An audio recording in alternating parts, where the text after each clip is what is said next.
ಎಲ್ರಿಗೂ ನಮಸ್ಕಾರ. ನಾನು ವಿಜಯಕುಮಾರ್. ಆತ್ಮೀಯರೇ, ಎಲ್ಲರೂ ಹೇಗಿದ್ದೀರಿ? ನಾನು ಚೆನ್ನಾಗಿದ್ದೀನಿ, ನೀವೆಲ್ಲ ಚೆನ್ನಾಗಿದ್ದೀರಿ ಅಂತ ಹೇಳಿ ಕೂಡ ಭಾವಿಸಿದ್ದೀನಿ.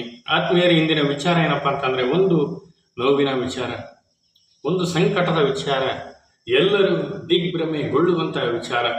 ಏನಪ್ಪ ಅಂತಂದರೆ, ಜಿ ಟಿವಿ ಕಾಮಿಡಿ ಕಿಲಾಡಿ ಖ್ಯಾತಿಯ ರಾಕೇಶ್ ಪೂಜಾರಿ ತಡರಾತ್ರಿ ನಮ್ಮನ್ನೆಲ್ಲ ಬಿಟ್ಟು ಅಗಲಿದ್ದಾರೆ.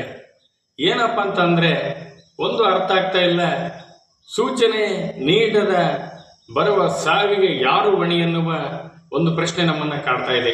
ಕೇವಲ 33 ವರ್ಷದ ಹರೆಯ ಉಡುಪಿಯ ಕಾರ್ಕಳದ ನಿವಾಸಿ, ಹಲವಾರು ಕನಸುಗಳೊಂದಿಗೆ ಕಿರುತೆರೆ ಲೋಕಕ್ಕೆ ಕಾಲಿಟ್ಟಂಥ ಹುಡುಗ ಕಾಂತಾರ 2ನಲ್ಲಿ ಕೂಡ ಒಳ್ಳೆಯ ಪಾತ್ರವನ್ನು ಗಿಟ್ಟಿಸಿಕೊಂಡಿದ್ದ.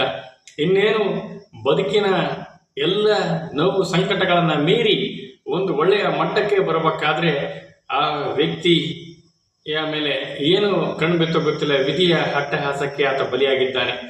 ಇವತ್ತು ಬೆಳಗ್ಗೆ ಎಂದಿನಂತೆ ನಮ್ಮ ಕೆಲಸ ಕಾರ್ಯಗಳನ್ನು ಮುಗಿಸಿ ನಾನು ಮೊಬೈಲನ್ನು ತೆಗೆದಾಗ ಒಂದು ಫೇಸ್ಬುಕ್ ಪೇಜನ್ನು ನೋಡಿದೆ, ರಾಕೇಶ್ ಪೂಜಾರಿ ಇನ್ನಿಲ್ಲ ಅಂತೇಳಿ. ನಾನು ನಂಬಲಿಲ್ಲ, ಯಾಕಂದರೆ ಫೇಸ್ಬುಕ್ಕಲ್ಲಿ ಬಹುತೇಕ ಒಂದು ಸುಳ್ಳು ಸುದ್ದಿಗಳು ಬರ್ತಾ ಇರ್ತವೆ. ಅದೇ ರೀತಿಯಾಗಿ ಈ ಹುಡುಗನ ಸಾವಿನ ಸುದ್ದಿ ಬಂತು. ನಿಜಕ್ಕೂ ಆಶ್ಚರ್ಯ ಮತ್ತು ಸಂಕಟ ಕೂಡ ಆಯಿತು. ಇದೇ 4 ವರ್ಷಗಳ ಕೆಳಗೆ ಯಾರು ಊಹಿಸದ ರೀತಿಯಲ್ಲಿ ಪುನೀತ್ ರಾಜ್ಕುಮಾರ್ ಸರ್ ಅವರು ನಮ್ಮನ್ನು ಬಿಟ್ಟು ಅಗಲಿದರು. ಇನ್ನು ಕಿರುತೆರೆಯ ಹಿರಿಯ ನಟ ಅರ್ಜುನ್ ಸರ್ಜಾರ್ ಅವರ ಹಳೆಯ ಚಿರಂಜೀವಿ ಸರ್ಜಾರ್ ಅವರು ಕೂಡ ಯಾವುದೇ ಒಂದು ಸಮಸ್ಯೆ ಇಲ್ಲ, ಆರೋಗ್ಯದ ಸಮಸ್ಯೆ ಇಲ್ಲದಂತೆ ಹಠಾತ್ತನೆ ನಮ್ಮನ್ನು ಬಿಟ್ಟು ಅಗಲಿದರು. ಈ ರೀತಿಯಾದಂಥ ಘಟನೆಗಳು ಕನ್ನಡ ಚಿತ್ರರಂಗದಲ್ಲಿಯೇ ಅಲ್ಲದೆ ನಮ್ಮನ್ನ ಸುತ್ತಮುತ್ತ ನಡೀತಾ ಇರ್ತವೆ. ಮೊನ್ನೆ ಬಂದೋಗಿದ್ದ, ನನ್ನ ಭೇಟಿಯಾಗಿದ್ದ, ರಾತ್ರಿ ಫೋನ್ ಮಾಡಿದ್ದ, ನಾವು ಜೊತೆಲಿ ಊಟ ಮಾಡಿದ್ವಿ, ಈ ರೀತಿಯಾದಂಥ ಒಂದು ಕಹಿ ನೆನಪುಗಳು ನಮ್ಮನ್ನು ಹಂಚ್ಕೊಳ್ತಿರ್ತೀವಿ. ಇವತ್ತಿಲ್ಲ ಎನ್ನುವ ಒಂದು ಸನ್ನಿವೇಶ ಬರ್ತಾ ಇದೆ. ಅದರಲ್ಲೂ ಈ ಇತ್ತಿತ್ತಲೆಗೆ ಬಹಳ ಸೂಕ್ಷ್ಮೆಯಾದ ಒಂದು ಕಾಲ ಬಂದು ಒದಗಿಬಿಟ್ಟಿದೆ. ತತ್ಕ್ಷಣ ರಾತ್ರಿ ಇದ್ದವ್ರು ಬೆಳಗ್ಗೆ ಇರಲ್ಲ, ಬೆಳಗ್ಗೆ ಇದ್ದವ್ರು ಮಧ್ಯಾಹ್ನ ಇರಲ್ಲ. ಈ ರೀತಿಯಾದಂಥ ಒಂದು ಸಾವು ಬಹುತೇಕ ನಮ್ಮನ್ನು ಕಾಡ್ತಾ ಇರುತ್ತೆ. ರಾಕೇಶ್ ಪೂಜಾರಿ 33 ವರ್ಷ ಅಂದರೆ ಸಾಯೋ ವಯಸ್ಸಲ್ಲ ರೀ. ಅವ್ರಿಗೆ ಬಹುತೇಕ ನಮಗಿಂತ ಚಿಕ್ಕವನ, 5-6 ವರ್ಷ ಚಿಕ್ಕ ಹುಡುಗ. ಅವನ ಕಾಮಿಡಿ ಹಾಸ್ಯವನ್ನು ನೋಡಿ ಎಲ್ಲರನ್ನ ನಗಿಸ್ತಾ ಇದ್ದ, ಎಲ್ಲರನ್ನ ಖುಷಿ ಪಡಿಸ್ತಾ ಇದ್ದ, ಎಲ್ಲರನ್ನ ಸಂತೋಷದ ಅಲೆಯಲ್ಲಿ ಆತ ಮುಳುಗಿ ಎದ್ದೇಳಿಸ್ತಾ ಇದ್ದ. ಅಂತ ಒಂದು ಚಿಕ್ಕ ವಯಸ್ಸಿನ ಹುಡುಗ ನಮ್ಮನ್ನು ಬಿಟ್ಟು ಅಗಲಿರೋದು ನಿಜಕ್ಕೂ ದುರದೃಷ್ಟವೇ ಸರಿ. ಇನ್ನು ನಮ್ಮ ಅಪ್ಪು ಸರ್ ಅವ್ರ ಬಗ್ಗೆ ನಾವು ಎಷ್ಟು ಮಾತನಾಡಿದ್ರೆ ಸಾಲದೆ, ಅವರು ಕಳೆದುಕೊಂಡು ನಾವು 4 ವರ್ಷದ ಸಮೀಪಿಸ್ತದವಿ. ಇನ್ನೂ ಕೂಡ ಅವರ ನೆನೆಸ್ಕೊಂಡು ನಾವು ನೊಂದ್ಕೊಂತೀವಿ. ಅಯ್ಯೋ, ಅಪ್ಪು ಸಾರು ಮಿಸ್ ಆಗ್ಬಿಟ್ರಲ್ಲ.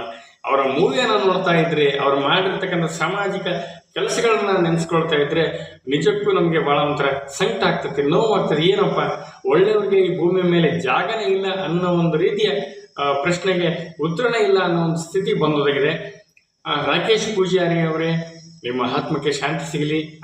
ಹಾಗೆ we miss you Appu sir.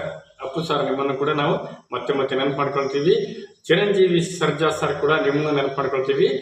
ಈ ಒಂದು ಮೂವರ ಒಂದು ಸಾವು ನಮ್ಮನ್ನು ಬಹುತೇಕ ಕಾಡುತ್ತೆ. ಇದರೆಲ್ಲರ ನಡುವೆ ಕಡೆದಾಗಿ ನಾನು ಹೇಳ್ತೀನಿ, ಸುಮ್ಮನೆ ಒಣ ಜಂಜಾಟಗಳು, ಸುಮ್ಮನೆ ಈ ಬಂದು ಹೋಗ್ತಕ್ಕಂಥ ಈ ಒಂದು ತಾತ್ಕಾಲಿಕ ಬದುಕಿನಲ್ಲಿ ನಾವು ಏಕೆ ಕಿತ್ತಾಡ್ತೀವಿ, ಬಡದಾಡ್ತೀವಿ, ಒಬ್ಬರಿಗೊಬ್ಬರನ್ನ ದ್ವೇಷಿಸ್ತೀವಿ, ಒಬ್ಬರನ್ನ ಕೊಲ್ಲುವಷ್ಟು ವಿಕೃತ ಮನಸ್ಸುಗಳಿರ್ತವೆ. ನಿಜಕ್ಕೂ ನಾವು ಅವೆಲ್ಲವನ್ನು ಬಿಟ್ಟು ಪರಸ್ಪರ ಒಬ್ಬರನ್ನೊಬ್ಬರನ್ನ ಪ್ರೀತಿಸುವುದನ್ನು ಕಲಿಯಿರಿ. ಒಳ್ಳೆಯ ಸಂಬಂಧ ವಿಶ್ವಾಸಗಳನ್ನು ಉಳಿಸ್ಕೊಳ್ತಕ್ಕಂಥ ಒಂದು ಪ್ರಯತ್ನವನ್ನು ಮಾಡಿ.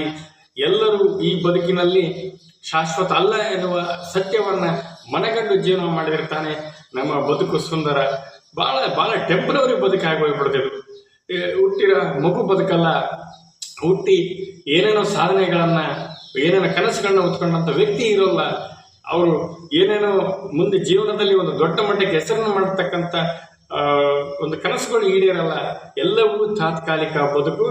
ದಯಮಾಡಿ ಎಲ್ಲರೂ ಕೂಡ ಖುಷಿಯಿಂದ ಇರಿ.